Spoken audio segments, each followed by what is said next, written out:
It means so much more, but it's easy to say it means friend or ally, but it's a friendly word. Don't take movies about Indians seriously. It's amazing how many people see a Western movie and think that's how life really was, or that's who we really are. And over the centuries, people would not allow us to speak for ourselves. And a lot of people began speaking for us and about us. And they purposely misled people about us for almost forever. We were kind of the medical branch of Indian people in this area. We had medicine. Every single growing plant has a medical ability to help cure. That's why they're here. Everything that grows. I have a friend from Mexico who said that every single plant has a healing property to it.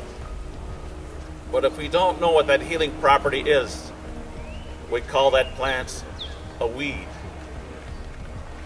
And we pull it out and throw it away. And he said, sometimes it's been that way with people too.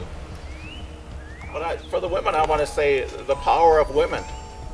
There is a gender difference in power. And one of our first teachings around the fire in the middle of winter, which was our teaching time of the year, we would teach that in the beginning of everything, there was nothing but the Creator and the eagles. And the Creator began to make the universe. Started with the heavens, the heaven. And to indicate heaven, the Creator put up the sun. And our word for the sun is a very easy word. It's W-I, it's pronounced we. And to put a place for all of us, the humans and all of our relatives to live, the Creator started with a large molten rock. And that's part of the reason why our sweat lodges have large, hot rocks. We go back to the beginning of life every time we go into a sweat lodge. And if you don't have the authority to conduct sweats, you shouldn't do it. Because remember that guy down in Arizona? He thought it was about punishing people. A lot of young people say, I want to go in and suffer for the people. And I say, not me. I want to go in and get a blessing for the people. Because every time you go in to get a blessing. So, Roch Nation is pronounced Iya, two nasal N's. I nasal N, Y-A nasal N.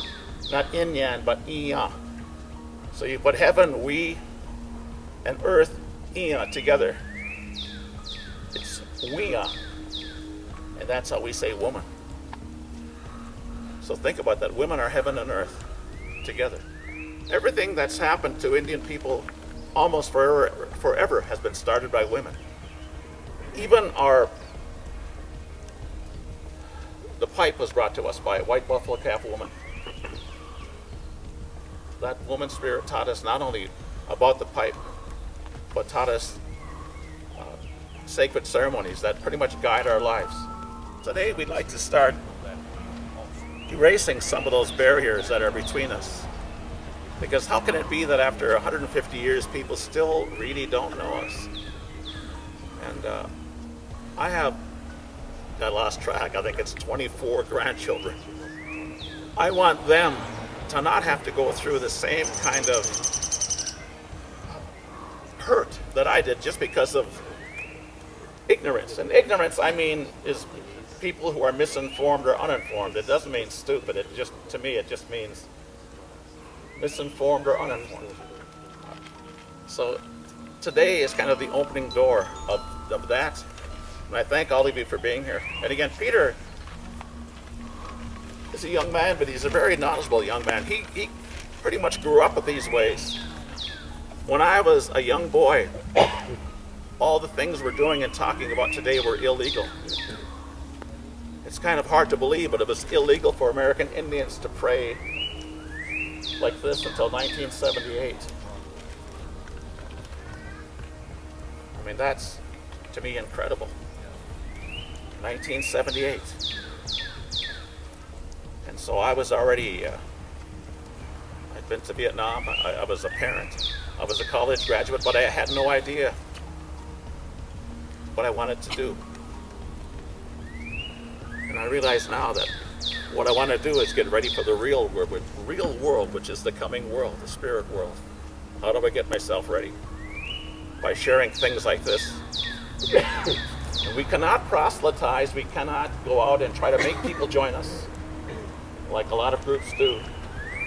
As a matter of fact, if you want to be a part of what we do, it's purely up to you, and it's not easy. And understand that just because you have a college degree doesn't mean you're going to come in like a man called horse and be a chief. It's very hard. So I'd like to have Peter talk about the ceremony, the food, and then we'll smudge and load the pipe. Peter. My relatives. 2 Arrows is my Dakota name. My Christian name is Peter Lenke. And I currently reside on the Crow Creek Sioux Reservation, which is in central South Dakota.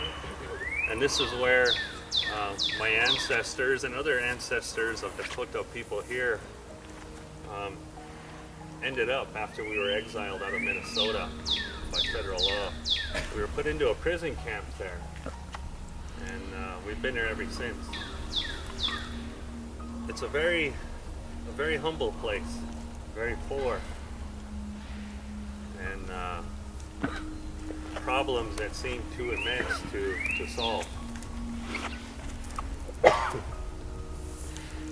Most of my people suffer from a depression,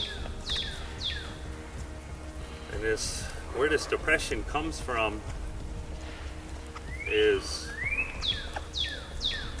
from the things that happened in the 1800s. It's very live and very true. I was with my grandmother, Rose Keeble, one time, and her grandmother was brought from here as a prisoner and died shortly after she reached Crow Creek from starvation. I was with my grandmother Rose one time, and we were at a powwow up in North Dakota, and we got some tragic news that we had lost some of our blood relatives back home, and one of them was my best friend, 13 years old. He committed suicide, and 2 others of our close relatives died in a drinking and driving car wreck that same night. So we were on our way home, and as you can imagine, it was a pretty quiet ride. And I just started thinking about, all the people that we had lost here, at that time. And I asked my grandmother, I said, why is it like this? Why do these things always happen to us? Why is this tragedy is constantly with us? And she didn't say anything for a while. And I looked over at her, and there was a tear coming down her cheek. And she said in Dakota, "Ioki shicha." The best way I can translate that for you is a deep, embedded depression. It's genetically imprinted in us. And we carry that, and we pass it from generation to generation. She said long ago, our people had a very strong connection with the Creator, a very strong connection with the spirit world and Mother Earth, a very strong connection, a very, very strong connection amongst our people. And she said all that was taken from us like that. She said that's what we suffer from today. We suffer from a lack of identity. We don't know who we are, who we come from, where we're supposed to go.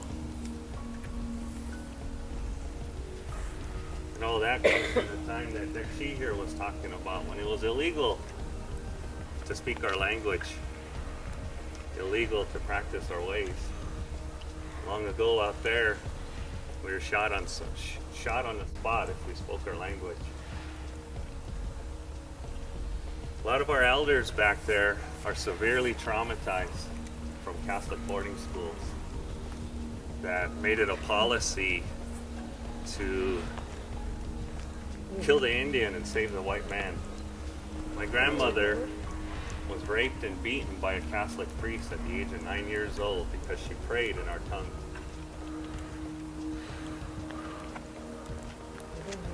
And these things are carried by all our people. There's a lot of things in Indian country going on right now that is for the healing of our people. And this is one of them.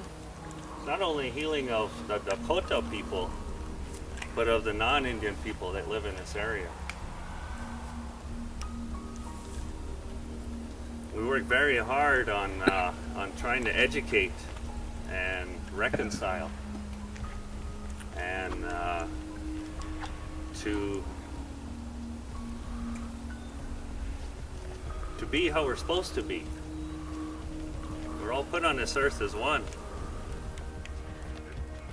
A lot of our ancestors, I used to remember my grandmother, Rose Keeble, you know, she was in her 90s. Nobody really knew how old she was. She didn't either.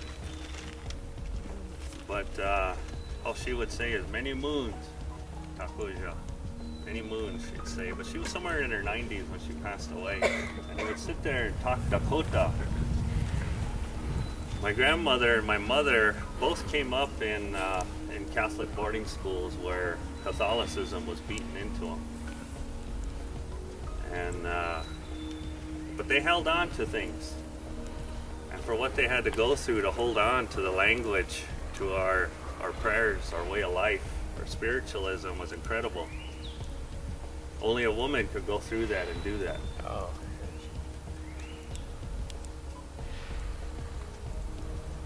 I remember when she would come down, and every morning Mom she'd cook up bacon and make chonki, the kabubu bread, and coffee. And sometimes other relatives would come up at the same time, and you know, the conversation would kind of go to where 1862, the hangings, the exile, the prisoner of war camp down there. And she would always go, shh, don't talk about those things.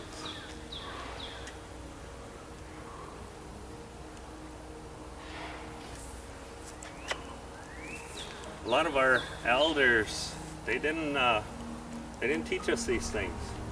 And my mother knew these things, but she never taught any of us children. And she was on her deathbed years back. And I was sitting in a room with her in the morning, early in the morning, and she started speaking in her tongue, and she was looking in the corner of the room. And I could tell from the little bit of language that I knew back then that she was talking to her mother and her grandmother. And she kind of snapped out of it, and she saw me sitting there by her bedside. So, oh, my son, you know. And I was looking at her, and I said, Mom, how come you never taught us the beautiful language, the beautiful way of life? And she said, because I didn't want you to go through what I've been through. She said, your life would be much easier if you didn't know these things. And for the most part, she was right.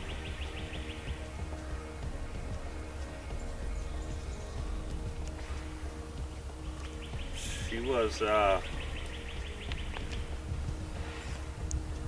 was a true Dakota woman, in the way she carried herself, the way she did things. And she would always remind me during the, you know, the later stages of her life. She would tell me that we are Dakota. And she said, what that means, if you translate Dakota, what that means is to live or be in a state of peace and harmony. That's what that name means, or friends, allies, as they say today. We were a people of love and compassion. And I didn't know anything about where we come from or who we were at that time. I was like everybody else. I thought an Indian was what Hollywood showed us to be. You know, always on the warpath, killing, raping, stealing something. That's what I thought. That's what I thought who we were.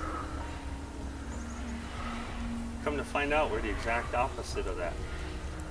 The exact opposite. In our way of life, the woman is sacred.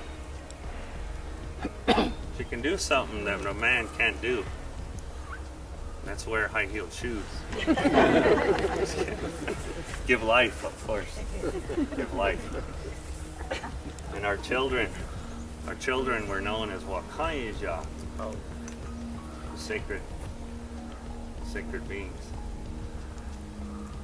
Because they still have that connection with the spirit world. But today, it's not like that anymore. A lot of us have lost our way and are ashamed to be Indian because of how we get treated off of our reservations, the things that are said to us. So our people are scared to pick up these ways.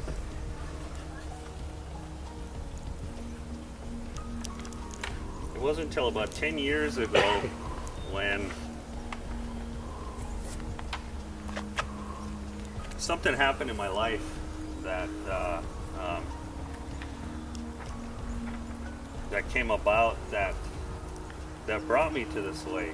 The Champu Duta, we call it, the Red Road. That's the path we follow.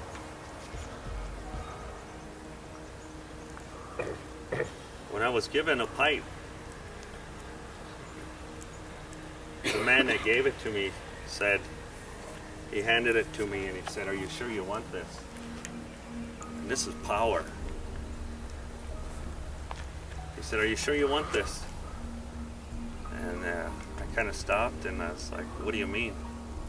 He said, "Once you pick this up," he said, "your own people are going to shun you.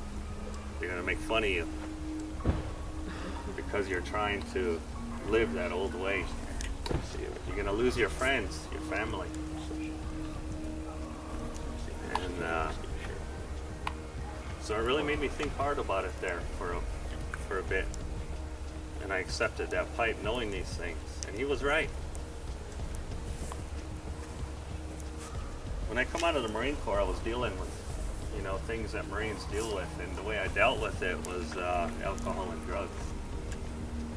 Like so many of us veterans do.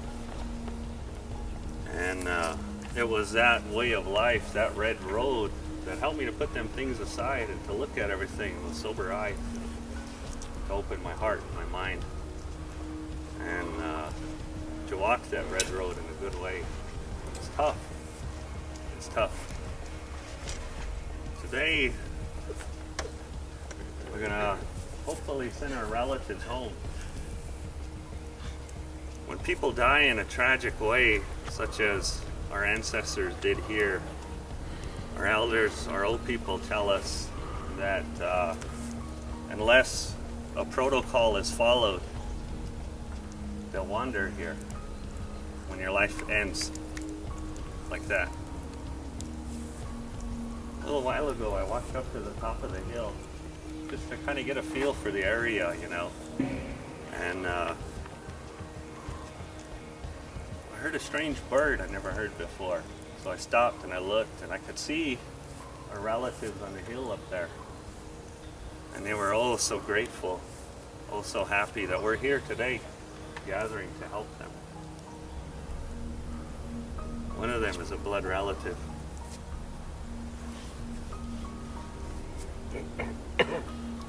They were afraid that we forgot about them.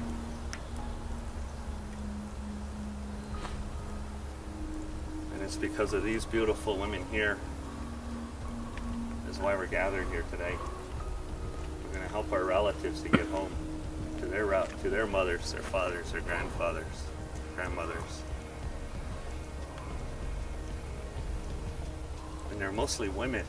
When our people were exiled out of here and they were placed on boats, cattle boats, and they were taken up the river to Crow Creek. At that time, it was mostly women. By then, most of the fighting age men were dead, hunted down, scalped, sold for bounty. Or people would run through these woods for their lives.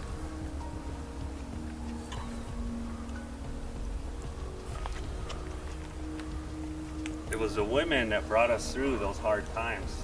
I know I feel very lucky, speaking for myself, that we are even here today. We're almost annihilated. But it was because of the strength of the women is why we're here today.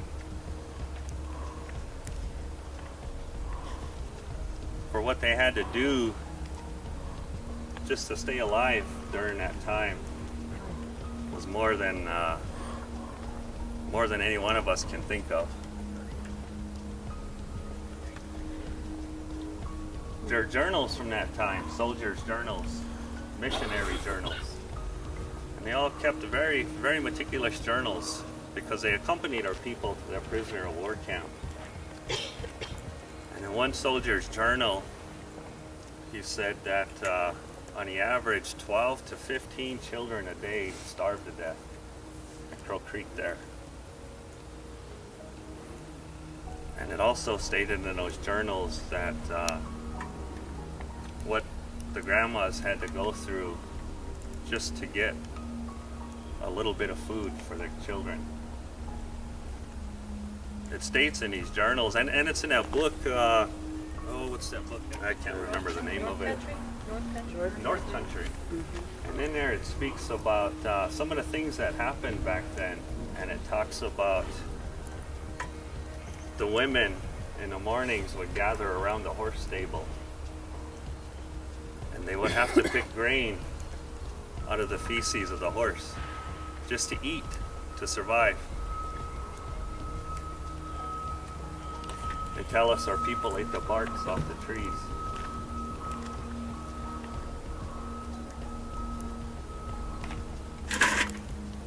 It said in there that honorable Dakota women had to do unspeakable things to feed their children.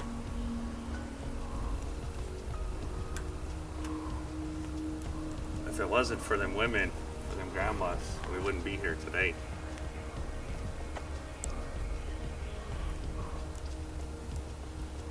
So I want to tell each and every one of you that I love you dearly, and I thank you for coming and helping us today. You know, we're all here on this earth as one. We should all get along, help one another, support one another, and encourage one another. When we're done praying, we say Mitakuye Onyasi. Christianity, you're taught to say Amen. What that means, you see different translations of it, all my relatives. It doesn't only mean that just you and I are brother and sister. It means that we're brother and sister to all of creation. We all come from one place, Mother Earth. We're brother to the Buffalo Nation, the Tree Nation, the Fish Nation. We were all put here on this earth together to support. So when you hear that phrase, Mitakuye Onyasi, it's very powerful, very powerful. And shouldn't be taken lightly. Because we are all relatives. No matter what color we are, what size we are, it don't matter. We're all brother and sister. And as Dakota people, that's how we saw everything. Unfortunately, that love and compassion was exploited as a weakness.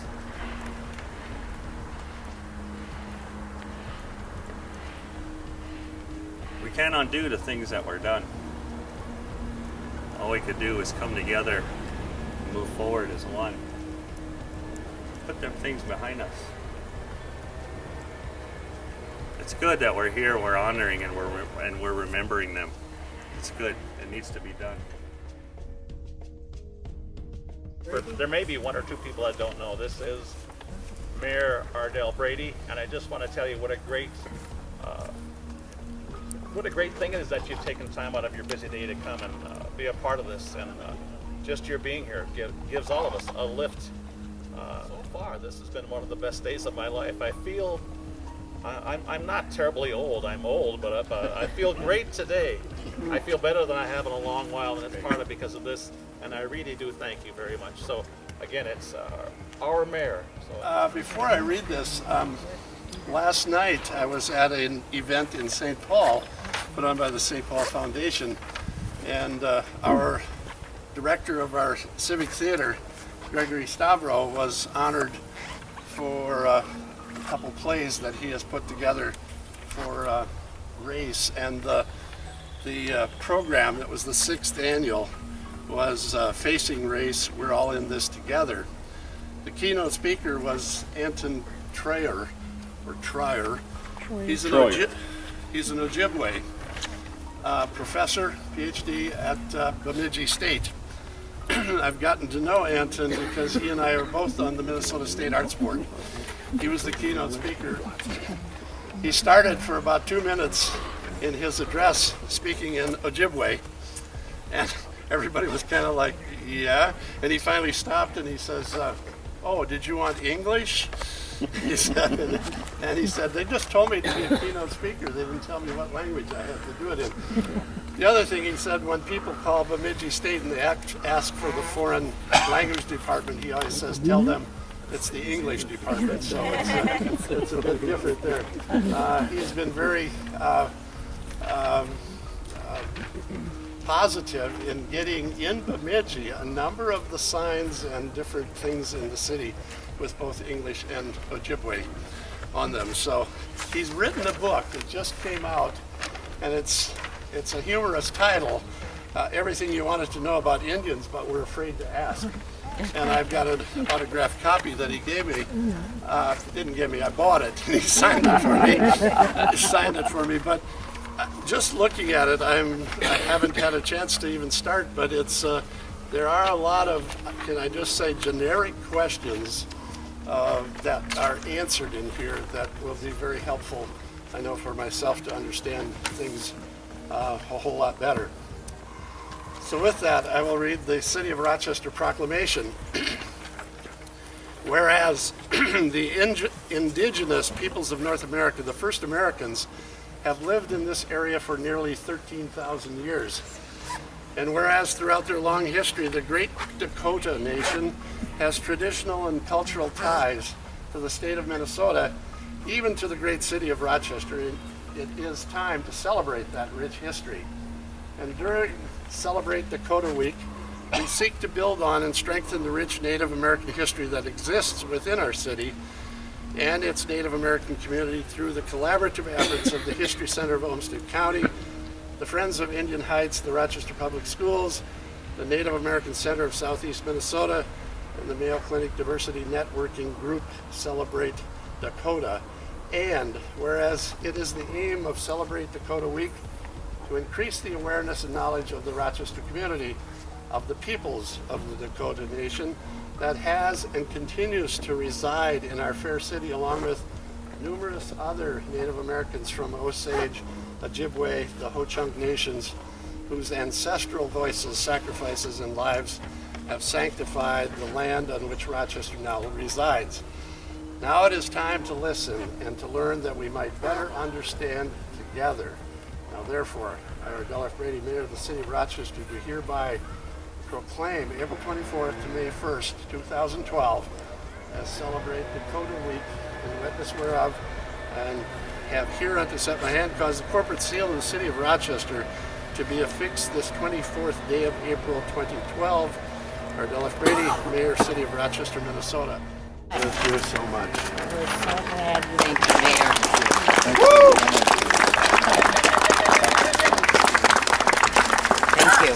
You're welcome.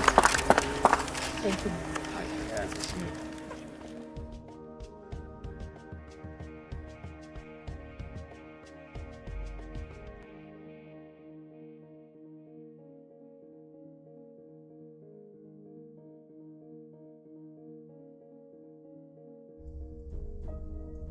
I'm going to sing a song, an ancient prayer song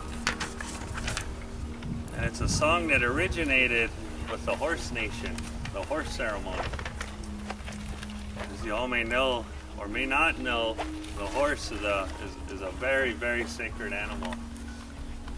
And we call upon the horse nation for their strength, their guidance. And this is a song that originated from that long, long time. Today, it's called a creator song.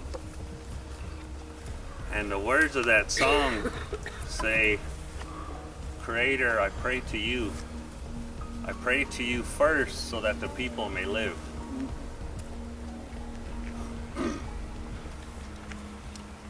Wakataka toka heya te wakielo hae. Wakataka toka heya te wakielo hae. Mitaku yeho wanikta cha toka heya che wakielo hae. Wakataka toka heya che wakielo hae. Wakataka toka heya che wakielo hae.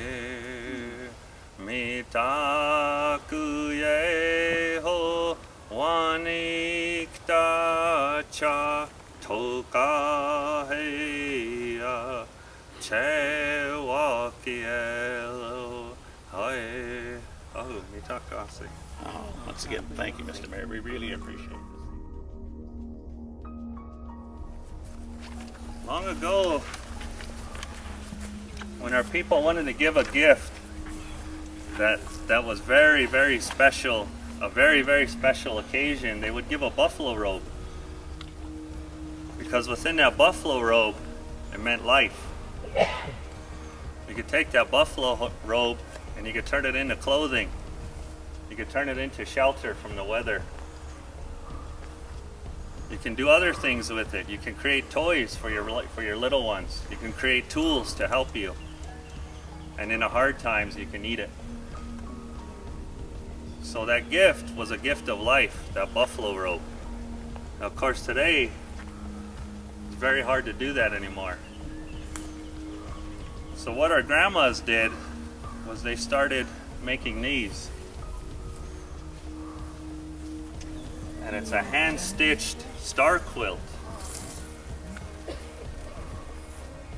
Now our grandmas, when they stitch these, every stitch is done in prayer.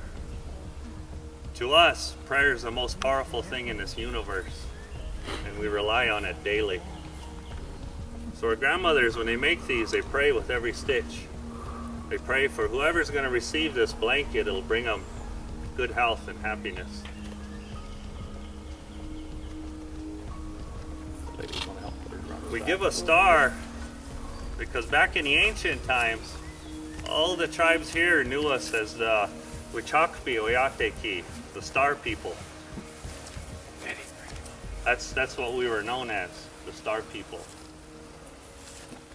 Keep you warm today. So that star represents the Dakota people. And if you look at that star, it looks like teepees camped in a circle. That also meant the Dakota people, for that circle of life. Everything we do is in a circle that represents that circle of life. So that was just a little background on a handmade star quilt that we always give as Ready to gifts. speak? Okay.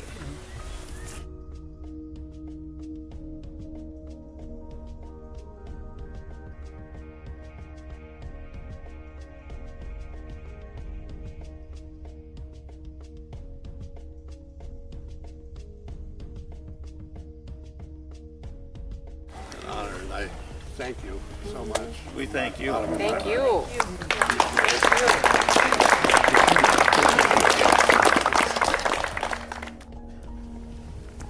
Our mayor now is going to be sleeping cozy Rosie.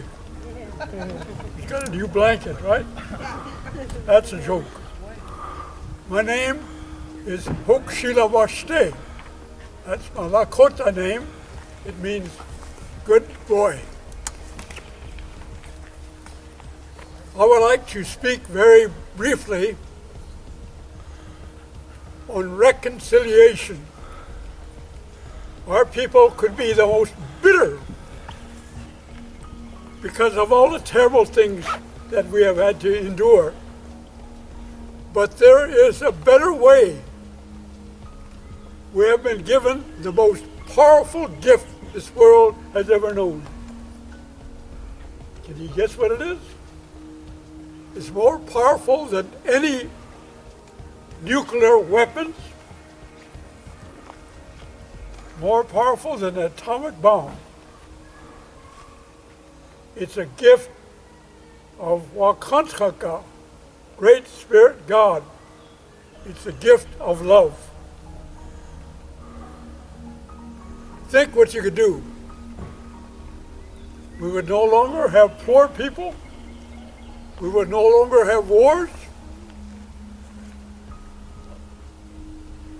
We would have no longer, because of the proper, more equitable distribution of gifts, we wouldn't have any poor people.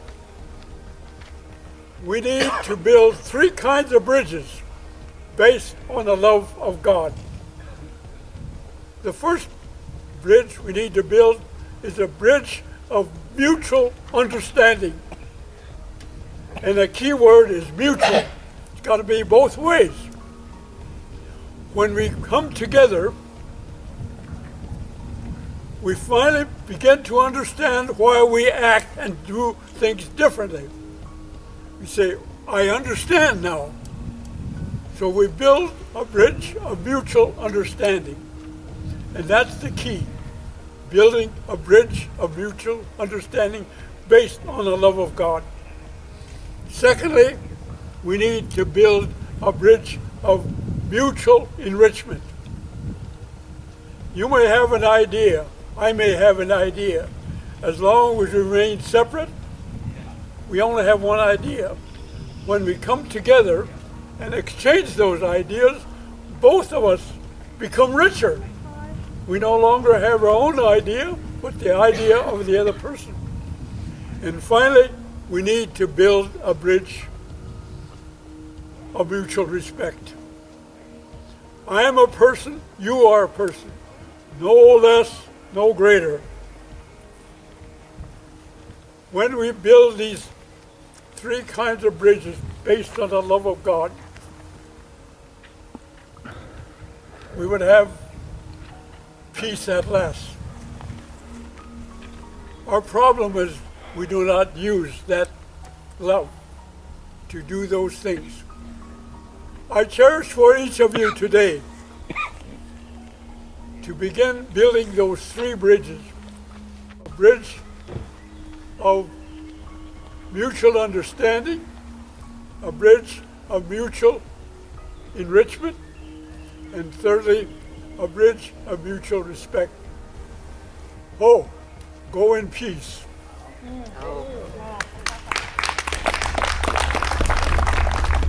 can't undo the things that were done. All we can do is come together, move forward as one.